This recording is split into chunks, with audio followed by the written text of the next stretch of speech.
Oh, hello. Didn't see you there.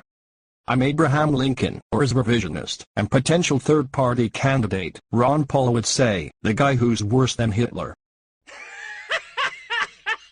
Well, he might not have said that exactly, but can you believe, even with hindsight, this guy would have been opposed to the US entering World War II, to stop the Nazis.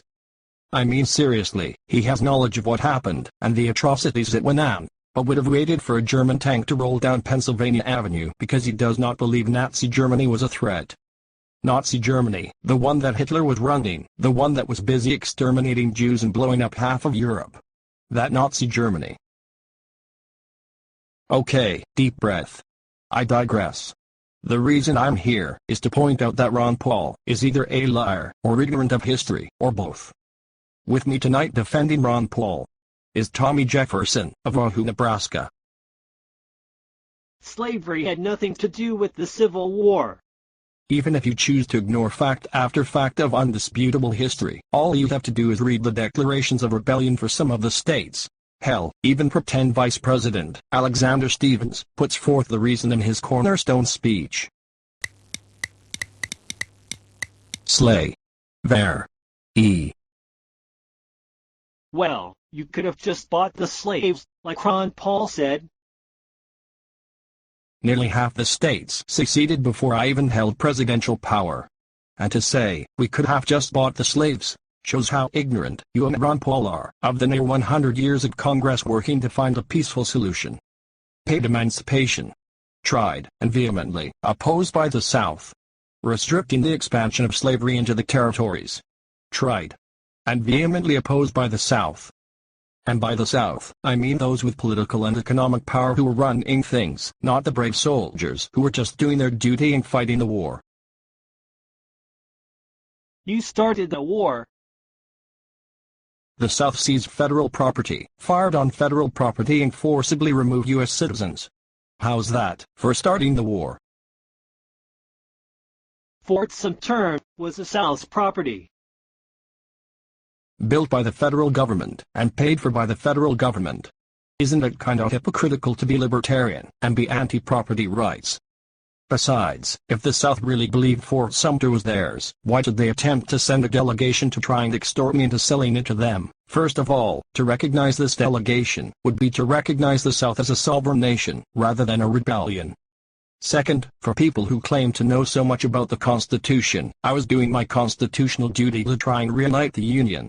And, third, even if I felt like being extorted into selling the fort, I lacked the constitutional power to do so.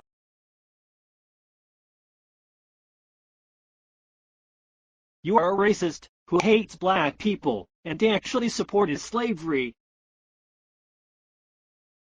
I've said some really shitty stuff that would certainly be considered racist, but to say I supported slavery is not only revisionist idiocy, but completely ignorant. Try reading my collective unabridged writings, instead of some cherry-picked quotes given to you by some ex-grinding revisionist. If you do, one of two things would happen. 1. You would say, Abraham Lincoln, I was wrong, you really did not support slavery. Or, 2, you would still vomit out the same revisionist garbage, which would mean you either did not read, or are just too ignorant to comprehend it, or both. The Emancipation Proclamation did not free any slaves. In North and South Carolina alone, it is estimated the Emancipation Proclamation immediately freed some 30,000 slaves on its implementation. Runaway slaves that were being held by the North as contraband of war were told that they were free to leave. Well, you should have freed all the slaves in the North then. You libertarians want me to usurp extraordinary executive powers in the name of emancipating slaves, while renouncing any sort of presidential power in prosecuting the very civil war that made emancipation possible. Well, which is it? Without a constitutional amendment, which I would pull for, I did not have the power to free the slaves in states that were not in rebellion.